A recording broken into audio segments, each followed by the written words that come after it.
रहस्यमयी किला और शापित खजाना। इसके बारे में आज हम आपको एक कहानी सुनाने जा रहे हैं। बहुत समय पहले की बात है। विशाल गढ़ राज्य पर राजा विक्रम सिंह का शासन था। वे न केवल पराक्रमी योद्धा थे, बल्कि न्यायप्रिय और दयालु भी थे। उनके राज्य में प्रजा सुखी और समृद्ध थी। परंतु राज्य के एक कोने में एक रहस्यमयी किला था, जिसे काल भैरव किला कहा जाता था। प्राचीन कथाओं के अनुसार इस किले में अपार खजाना छिपा था, परंतु जो भी उसे लेने जाता, वह कभी लौटकर नहीं आता। लोग कहते थे कि यह किला शापित है। राजा विक्रम सिंह को इस किले का रहस्य जानने की तीव्र इच्छा थी। उन्होंने अपने प्रमुख सैनिकों को वहां भेजा, लेकिन वे सभी रहस्यमय तरीके से गायब हो गए। अब राजा ने निश्चय किया कि वे स्वयं इस किले का रहस्य सुलझाएंगे।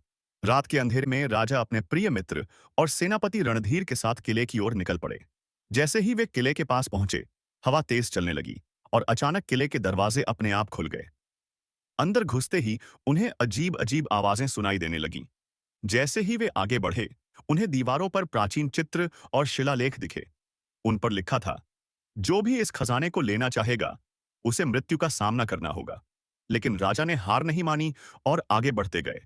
तभी अचानक उनके सामने एक विशालकाय छाया प्रकट हुई। यह छाया एक बूढ़े साधु की थी, जो वर्षों से वहां निवास कर रहा था। उसने बताया कि यह खजाना एक प्राचीन श्राप से ग्रस्त है। यह श्राप तब तक बना रहेगा, जब तक कोई सच्चा और न्यायप्रिय राजा इस खजाने को प्रजा की भलाई के लिए उपयोग करने का वचन नहीं देगा। राजा विक्रम सिंह ने अपना प्रण लिया कि यदि खजाना मिला तो उसका पूरा उपयोग प्रजा की भलाई के लिए होगा। तभी अचानक किले की दीवारें हिलने लगीं और एक गुप्त द्वार खुल गया।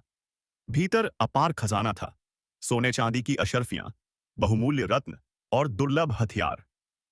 राजा ने खजाने को अपने सैनिकों की सहायता से महल में पहुंचाया और उसे राज्य की प्रजा के हित में लगा दिया। जब खजाना बाहर निकला, तो किले की श्रापित शक्तियां समाप्त हो गईं और वह स्थान एक साधारण किले में बदल गया।